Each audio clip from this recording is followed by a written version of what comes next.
So today I'm going to be talking to you guys about Soon versus Baby Bay, both playing Widowmaker in the Overwatch League. Honestly, I haven't watched way too many games other than the Houston Outlaws, but this was one that I actually did tune into watching, and honestly, it was probably one of my favorite ones to see for a while, as there was just complete domination by both sides and a lot of kills going on. Now, one thing I want to say is that Widowmaker does actually do really good right now, and I think she does so well because Mercy just allows her to go for picks, and even if she dies, she can still come up, and she can play really far back in the defensive lines. She works really well with Junkertown and really well with Runes and really well with even Dorado and other maps, so she's overall quite good in the current Overwatch League, just maps to rotation. And overall, she might be a character you want to pick up if you do think that she's fun, because she's actually pretty good right now compared to in the past. And as well though, guys, if you have any certain character you want me to talk about in the future, please leave that in the comment section down below, the player and the character and the team, so I can find that really quickly and talk about it, because I can't watch every single one of these games, and for the most part, again, I'm going to say I'm mainly just going to be watching mainly just the Houston Outlaws, because that's my favorite team to watch. Anyways, right here, we're going to get it started off. Of course, Soon versus Baby Bay, as I was saying earlier. Baby Bay starts off on the right half of the screen. Soon's going to probably do the same thing. Baby Bay almost gets a kill on the Tracer right there. Oftentimes, Tracers will overextend a little bit, so why not just take the shots? Right here, Baby Bay's kind of just playing back, playing around corners. Unfortunately, he gets sniped by himself and soon gets the first kill. As you see right there, though, the Mercy can just instantly res him back up. We're going to be seeing that quite a bit. Widowmaker versus Widowmaker, resing each other up with the Mercies. Right there, Baby Bay just takes it back on Soon, and I think right after that, Soon gets resed and then kills Baby Bay immediately after. Yeah, it's pretty intense, and that's kind of how Widowmaker goes. If you can happen to get the Mercy before the Widowmaker and then kill the Widowmaker, you've obviously won, but even just killing the enemy Widowmaker, at least I guess, gives you a few seconds. And if you can kill the enemy Widowmaker and they can't kill you back, you're at least up one res also. So that's something to keep in mind. And overall, Mercy is just a character that really is enabling this character, because even if you get picked as Widow, you're pretty much an instant safe revive because you're so far back. Anyways, we're going to go over here, of course, just having this guy play on the right half, whatever, just casual Winston play.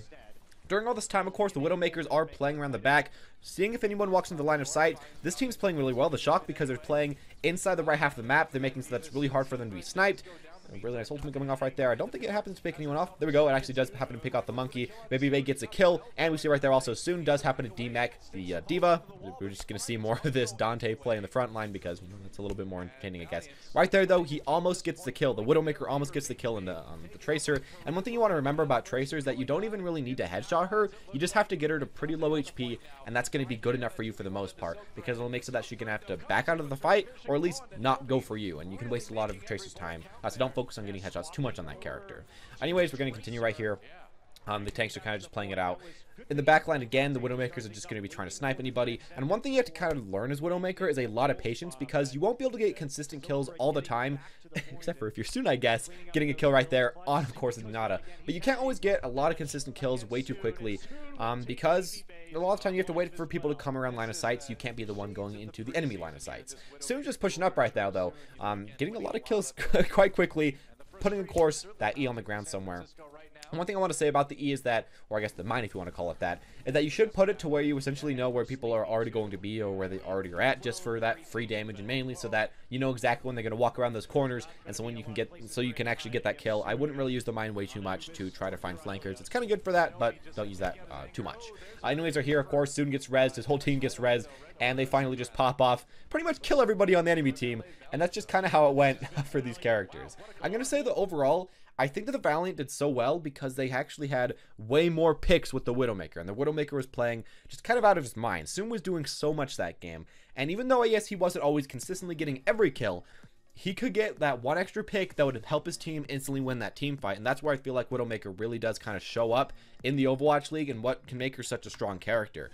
But I guess the thing I should say about that is that it also creates a problem where if you aren't getting the picks, and a lot of times this happens in Overwatch League, if they aren't getting any picks, some other characters could apply a little bit more value, and especially if the map isn't very long, a Widowmaker can especially start to lose some value on this character, which, you know, oftentimes makes people switch off the character, and that's the thing I want to say about Widowmaker. Right here, I'm going to just get onto some straight up tips about Widowmaker that are hopefully going to help you with competitive. But the first thing I want to say, or I guess the first tip, is that Widowmaker is not going to be good every single map. She really does need medium, at least, to long line of sights. She needs to be able to have people she can kill. If you're versus a quad tank, maybe not the best character to go, and you have to make sure that you're positioned really well on these maps as well. If you're on a King of the Hill map that's super close in, you probably shouldn't be playing this character and should probably play another character. I'd probably recommend playing Soldier or playing McCree, as McCree is really good right now, plays a kind of similar role as a hit scan, and can play a lot closer and get a lot more kills in that way. So maybe you want to pick that up.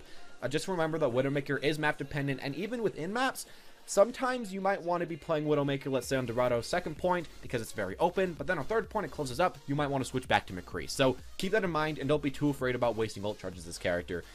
It's not that you want to lose her ultimate, but her ultimate isn't something super important. The really good part about her, of course, is her picks. Another thing I have to say about Widowmaker is that she is not an easy hero to rank up with if you're not a really good player as her. Even if you can get kind of consistent picks, oftentimes your teammates aren't going to go in quick enough to really capitalize on them, and oftentimes unless you can get another kill within the team fight, your teammates are still going to kind of have some problems. However, if you can start to get consistent picks, usually at like Diamond or Masters, or if you're just really starting to get good at this character, if you can call out after you get a pick to your team to go in, and then you tell a target that you're going after, and you get everyone to go after that, then it's going to become really easy to climb, and then you're going to be able to get just tons of kills, tons of assists, and be able to win a lot of games, because if you're getting picks, you're always +1, and even though you don't have the most consistent damage all the time, that's still +1, so for the most part, you're probably going to be winning those matches. Another thing I want to say about this character is that she can actually play okay with dive comps or spam comps. Right there we saw Widowmaker playing on both sides with 2 dive comps. You don't really need to play with a shield tank. You never really even want to be next to your shield. You want to be quite a bit further behind that, next to walls, on high ground, anywhere where you can't really be just spammed at all, and where there aren't people walking in front of you. That's kind of where Widowmaker wants to be, so you can work with a dive comp because you can just stay way behind them and just get out a lot of damage and get a lot of picks and then tell your team to dive in. Or spam comp because you just stay even further away behind your spam and just get picks and slow down the enemy team. Either way work, just make sure not to play right next to your team, and make sure to not, I guess, rely too much on shields, because Widowmaker really doesn't need shields, and if you do start to need shields really bad because of the map, you should probably just switch to McCree or another one of the hit scans, honestly. Now, as I was saying earlier, Widowmaker is a hero that you want to be swapped off of. That's the thing I just wrote down right here. But here's something else. If you are playing Widowmaker, something that a lot of people like to do is actually use a very large crosshair to help you hit shots. So, like, take your regular, 4-sided crosshair or whatever, and just, like, double the length of both the sides. Not for everybody this helps, but for a lot of players, it lets you line up the bars on people's heads easier, especially at further ranges, and you put a little bit of a hole in the middle bit, so you can see the enemy head, and you just go after that. And a lot of times you might want to go after neck shots, head shots, everything like that. Don't be too afraid if you're going to miss these shots. Most good Widowmakers can only get up to like 30 or 40% maximum headshots, so don't be too afraid. But yeah, using a large crosshair has, for many people, increased their accuracy. And as well, what you want to do on the scope to aim accuracy, I think that's somewhere in just Widowmaker and Anna's just personal settings. You want to change that to 54, because it's the exact same as not being scoped in at all. That's just going to kind of help you hit a lot more shots and just get used to playing Widow. It's something that's kind of weird. I don't even know where they had that setting, but just change that to that right now. And for a lot of people, that will probably help you hit more shots. Something else about hitting shots, though, is that you shouldn't mind if you miss like half or more of your shots. Of course, you want to get every first shot. You want to get a ton of picks. You want to really get a lot of value out of this character, but sometimes it might take you a minute or 2 minutes or even 3 minutes to eventually get a pick. But if you can get a pick, you can tell your team to go in, and that's your job. That's going to help you win that match. It is kind of hard, and a lot of times people might get tilted at you until you get that pick, so make sure you get it at least once in the end. But that's just how you're going to have to deal with playing this character. And a lot of the times, you're just going to kind of have to deal with your team not being the happiest at all times because you aren't supplying as much consistent damage as, let's say, a Junkrat or a Reaper or something like that. Now, if you're in a team fight, I'm going to say play far back and just try to stay alive, get consistent damage out, and oftentimes just go for the tanks because it's going to be a really easy target to hit. If you can headshot them 2 or 3 times, they're going to die. But what I should recommend before that is just, again, try not to play team fights without a pick. It is possible as Widowmaker, but almost all the other DPS in the game do much better in team fights, especially the flankers. They do really good, especially Genji. But even Soldier and McCree, they have ultimates that help them in that sense. Widowmaker really doesn't have much that helps her in team fights, especially if the team fights are with a lot of shields. It's going to be even harder for you, especially with like a Winston and a Diva and all those different tanks. It's going to be really hard for you to get picks. So try not to team fight without a pick. It is possible, but just, I guess, hit the tanks if you have to do it in that situation.